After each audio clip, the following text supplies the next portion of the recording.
God bless. I'm Shar. Welcome back to Twist and Shout. And today I have some confessions, Lord. If you would like to dig into that or get the tea on my confessions, subscribe, stay tuned, share, like. God bless.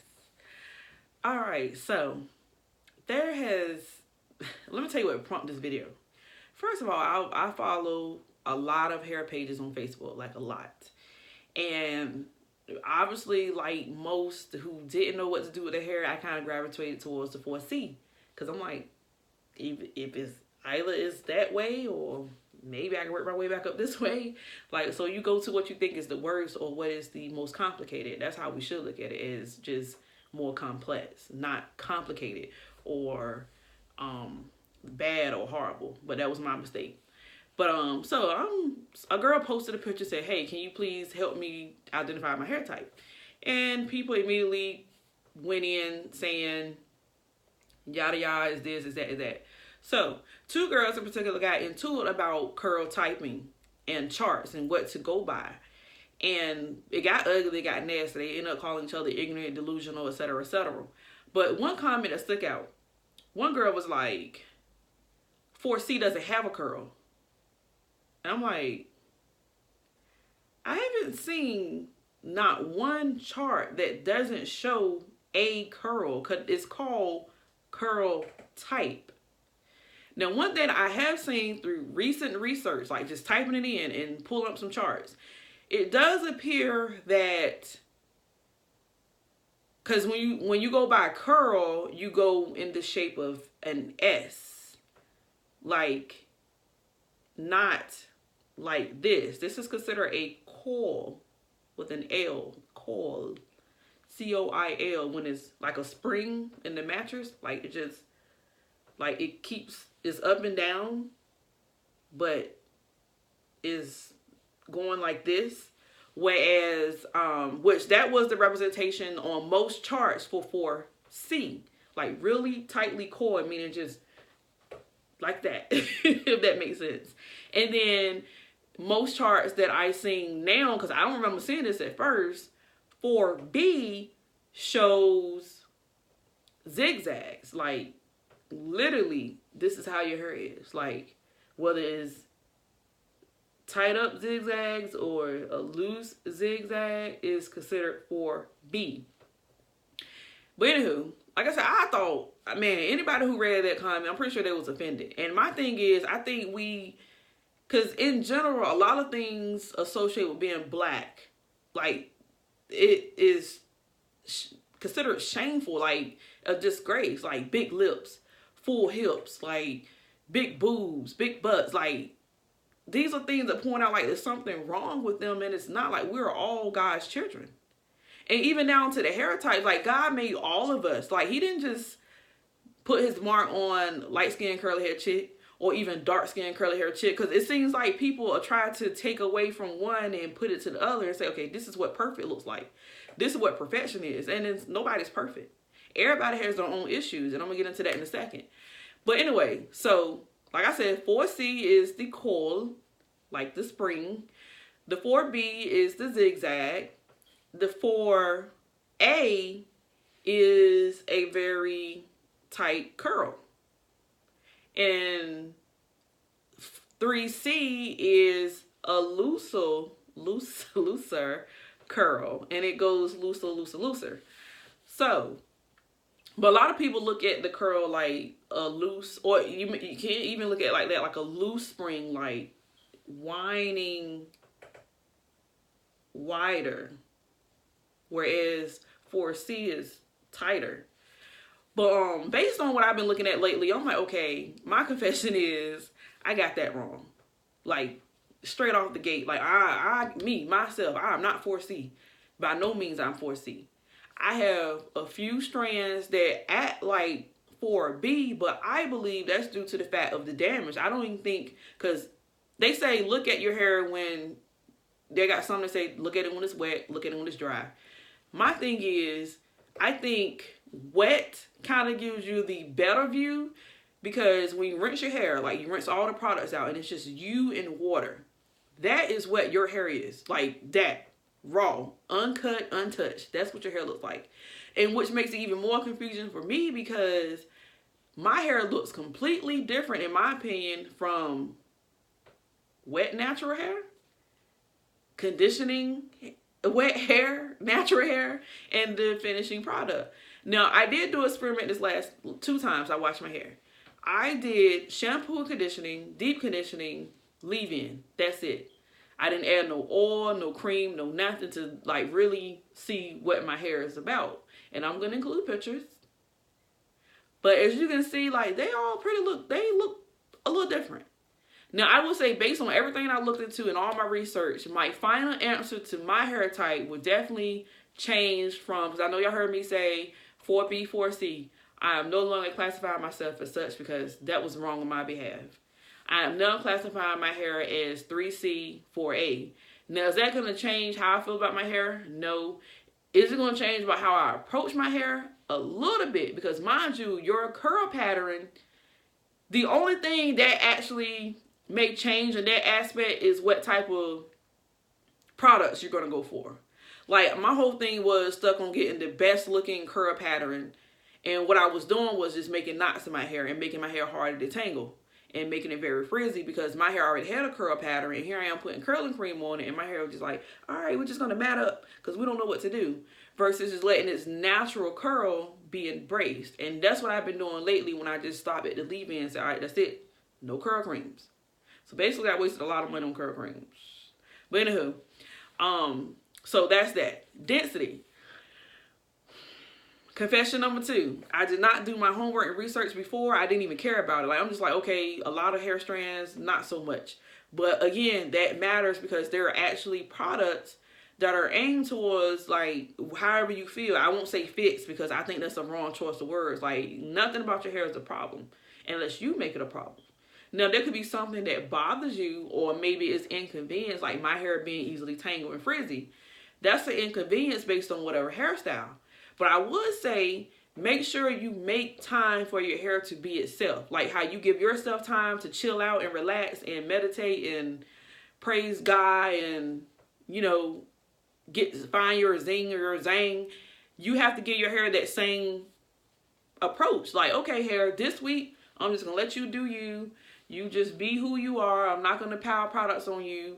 And that's what I've been doing lately. And my hair is in heaven. It's been acting better. I'm more appreciative of it. I'm more careful with it. I'm like really giving my hair TLC. And we have to remember that it's not all about the best looking look or tucking it away or whatever the case. Like, give your hair the love and care that it needs. Please, for the sake of your hair in the long run. All right, so through my research, there's low density, meaning that you have few hair strands and you can easily see your scalp. There's regular or medium density, where depending on what your hair type style is, you may say, okay, I can see my scalp a little more better this way or that way, or if I can move my hair this way. And then there's high density, where, man, you gotta part that thing like the Red Sea in order to see any scalp. And even then, it's kind of complicated. Or like if you notice, maybe if you're trying to split your hair in perfectly squared or triangle or circle splits or divides, you can find it very complicated to get that perfect circle or perfect shape because you got hair strands everywhere. That's density. There's also a ratio of, or a war between like high porosity, low porosity, what's better, what to do. And I would say, yes, some products do a very good job in helping you maintain what you may think is your porosity. And basically porosity is the availability or the means in order for that your hair strands can actually take in moisture properly. So low porosity is stubborn, like like your hair may take a long time to get wet, and you just be like, like I'm good, I'm alright. You know, like that person that comes over for something to drink, and it's like, they want some water, and you know, in your mind, I'm that person by the way. In your mind, I'm like, duh, like my mouth is pretty dry, and I really could use a water. But the introvert of you or in you is like, man, I don't want to bother nobody. So like, oh, I'm good. Whole time your mouth just as dry as I don't know what. But that's like low porosity, the introvert. Like, no, I don't really want that. But really, you could use some. And then medium porosity is, you know, depending on who you run, like, okay, hey, girl, yeah, can I get a drink? Or depending on who house you in, you're just like, I'm going to go get the drink myself. And then The high porosity side is like, girl, what the snacks at? Where the man? What the baby food at? Like, what a cereal? What the noodles at? Like, man, do you got a cup? Do you got a spoon? Do you got a fork? Like that person that makes itself at home and pretty much take up everything that it needs and then some. You know, like the one that you say, man, I don't like when they come over because they just help themselves to everything or they don't know when to leave. That's high porosity, if that makes sense to you. That's the best way I can look at it and make me understand. But anywho, based on my research, like I said, I still stick with my hair being medium porosity. Like, it takes what it needs and then it chill out. It does not overbear if I don't let it. The only thing that my hair tends to take too much in if I let it is actual water itself. Like, if I literally sit in that shower and wash my hair for a long time, it's going to try to take in all of that and become very brittle and very soft and just crack and break. But I have to control that. I have to say, all right, this is going to be just enough to clean my scalp and get back out. Like how you see a lot of low porosity videos of women's and their hair and they can just sit there and just go like this the whole time and stay in the water, manipulate their hair. I can't do that. I have to get out. So that's me. But if that helps you, I hope so. Because it definitely helped me when I put it in that type of scenario, okay? All right, so next thing is retention, length, and scratching your hair. I've been doing pretty good lately with this. Not so much before because I was so in love with my curl pattern, so I love my wash and go. But because now that I understand it makes so much sense with dealing with the frizz and the easily prone to breakage and manipulation, my type of hair is, however style you're going to wear it, leave it there. I can't be switching from curl to straight and you know how some people do. I can't do that. My hair is like, no ma'am, no. And even when I try to wet it, my hair would actually like separate, or if I use coconut oil, it would like detangle. But my hair is very, what's the word? My hair is very subordinate. Like if I say ponytail, it's going to stay in the ponytail structural format. If I say curls, it's going to stay that way until I want it to change. Now the only problem is, whereas most people by wash day, all the curls are gone, mine is like, you said curls, we're going to be curls. That's my problem, my hair. I don't know if you can relate to that or not. But that's why also, like I said, if I'm using a gel, which I'm moving away from gel, as you may or may not know, like I'm going to go to flaxseed and see how that does. But for me, in a hard gel, we just don't get along because my hair stay there, but the longer it stay there, the more it's not getting the moisture and nutrients it needs because it's just assuming a position, if that makes sense. So, yeah. What else? The frizz, I need to look into my shampoo and conditioner. Like I said, with people with frizzy hair and prone to hair to get big over time, and you may not want that look necessarily, a big poofy look, like a poodle, you definitely have to look into the ingredients in your shampoo and conditioner and your leave-in. That is the key roles into your frizz. Because once your hair is dry, it's going to take a lot to eliminate that frizz, if anything will work. In my case, it doesn't. Like, it's just like, all right, I'm going to eat this, but I'm going to stay frizzy. So, that's just that. So, I'm learning that, and I hate to say this because I know I'm going to be attacked, but I have to have my own opinion and I have to do what's best for my hair. And if it's helping somebody else, then by all means. Now, I'm not saying, hey, go out and just pick up any product, but I am saying, I've noticed, because I did my research through a whole 6 months period, through this whole summer up until now, without silicones. Based on another YouTuber saying, hey, your hair will thrive, your hair will grow. And I would say I have had the most breakage that I ever had when I took away my silicones. Yes, silicones get on top of your strands and they kind of stay there. But for me, that was the extra barrier and strength that it needed to keep from breaking. And another thing too, because the young lady mentioned about silicones blocking your hair from thriving and growing. I'm like, well, your hair thrives and grows from your root. You retain it on the ends, but your root, as long as your root is taken care of, because you're not going to slap conditioner, if you don't know, conditioner is for the end strands of your hair, not necessarily your scalp. Got me? And shampoo is to cleanse your scalp. So if you want to say, hey, I don't need a silicone directly on my scalp, but I need one directly on my strand, that's my case. Because I will admit, well, no, it hasn't bothered me. I'm not going to say that. But I have noticed when I go to those squeaky clean shampoos that hardly has nothing in it, it does the tangling part or make it more complex. Then by the time I get to the conditioner, my conditioner is only slightly touching up on the damage that the shampoo has already done. Whereas for me, I need a shampoo that is detangling, and I need a conditioner that's finishing detangling and keeping me straight until I finish my wash day. That wasn't happening, and I tried Shea Moisture, didn't work. Ozzy Moist is probably the ones that I have now in the house that actually does a good enough job.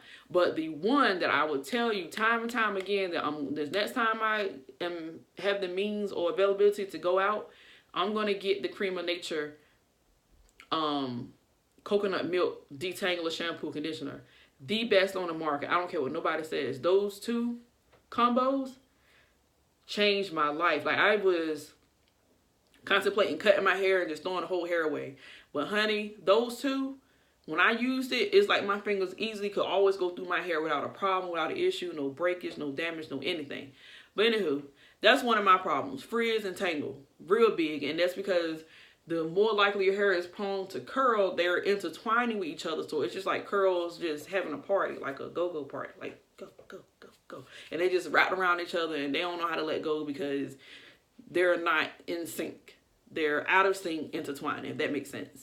So, I'm trying to make sure I cover everything. So we went over density, porosity, moisture, protein. Another confession. I call myself taking protein completely out the equation. And went and got one basis of protein, which means something that I call myself doing once every blue moon. Biggest mistake also. Let me tell you. Your body and your hair is one and the same. Why? God made it first and foremost. So if there was one thing on this earth that could fix everything, it would have been just that. Your hair and your body shares the same common ground when it comes to nutrients, vitamins, etc. You're not going to sit around eating pork all day, just like you wouldn't sit around eat salad all day, just like you wouldn't sit around and drink Slurpees all day and survive off that. Your food group, which is like a pyramid of, 6 or 7 different food groups. Hello, you need something from all of that on a regular basis to ensure a healthy, balanced diet. And the same thing for your hair. Don't just be like, oh, I'm just a shea baby. Oh no, I'm just a grease baby. Oh no, oil is life. No, like you need a little bit of all these things to ensure your hair is getting everything that it needs. And if you're like me or most people, trying to eternally consume that is a no-go because either you can't afford it or you just don't put enough time and effort into your meal planner to even make sure you get all of that. So, like me, I have to make sure what I'm not eating is actually getting into my head, which is most of all my nutrients because I have a very poor diet, which is something I'm going to change too. And also water. Water is your friend. Water is your friend. Water is your friend. Water is your friend. Water is your friend. And it doesn't hurt to take a vitamin either because either it's going to go to either it's going to go into nourishing your hair and your scalp or your body just going to send it somewhere else on around you. Like, that's how it works. Now, I would say it is scientifically proven that with the capsules, most of that doesn't even make it to where it needs to go. Like, your body is designed to nibble, take away, get rid of the rest. And that happens with me more so than other people, which is why I have to take an iron pill. Because my body's like, I don't need that extra stuff. Kind of like how I am in real life. Like, I don't need that extra negativity. So it just kind of eliminates or excludes itself. But now with the science advancing and everything with hair products, you can kind of make sure your hair products have that extra boost. Even when it's not even in the store. You can buy extra things to put in your hair products to make sure that you fill those gaps. So, I hope that was helpful. Trying to make sure there's nothing else that I didn't cover. Curl, pattern, retention, density, porosity. Oh, we all should know by now that your curl pattern has nothing to do with your porosity. Okay? Nothing. Like, you can literally be high porosity 4C. Trust me, I've seen it. It's true. Like, the two don't have anything to do with each other, but they both equally as important. Now, me personally, if I could pick and choose anything out of this natural hair ordeal that is the more of a factor, would be supply and demand. Your hair will tell you exactly what it needs when it needs it. If anything, nutrients and what you choose to use over trumps all of that other stuff, in my opinion. Like, finding the right or correct shampoo or conditioner can mean the world to you no matter what your curl pattern is. And like I said, for me, my hair tends to like coconut milk and almond milk, almond and avocado. Like, those things, my hair seems to like more dominant over like regular olive oil and regular coconut oil by itself. Don't know why. It's just my hair preference. Kind of like me. Like, I prefer spicy foods. Doesn't mean I need to eat spicy foods all the time, because what happened? Acid reflux. Get what I'm saying to you? So, I hope that was a help to you. Like, I didn't mean for this to be long-winded. Like I said, learn your hair, study your hair. Utilize the tools you have, the internet, social media, support groups, YouTubers, but learn to be diverse. I'm learning from 3A girl just as much as I'm learning 4C girl. Like, different things work. And another thing, if your hair is like mine, like I said, at 3C, 4A, less manipulation is key. Like, don't think, because I see, like I said, a lot of 4C, true 4C people can be in the shower with the water running and they can manipulate their hair then. I can't do that because I'm going to cause breakage, because my hair is already taking in all that water and it's swelling. Whereas 4C, or, now I'm doing it, low porosity hair is slowly taking in and kind of being stubborn about it, where you can actually sit down and say, all right, I can stay in this water as long as I want to. I can't do that. Neither is there a good time for me to divide and separate. When I divide and separate, I need to either have a deep conditioner in, or I need to be doing my leave-in step, which I'm learning now. When I wait till the very last step, which is the leave-in, to divide and separate the most, because usually I try to at least do half and half to really get to my scalp. My hair has done amazing with shedding. Like, I wish I had a picture, but literally my shedding, this is my hand, my shedding probably wouldn't even cover this right here this past time. In the whole wash day. That is a miracle. So, thank you. Thank you for your time. Don't forget to subscribe. God bless. Take care. Bye-bye.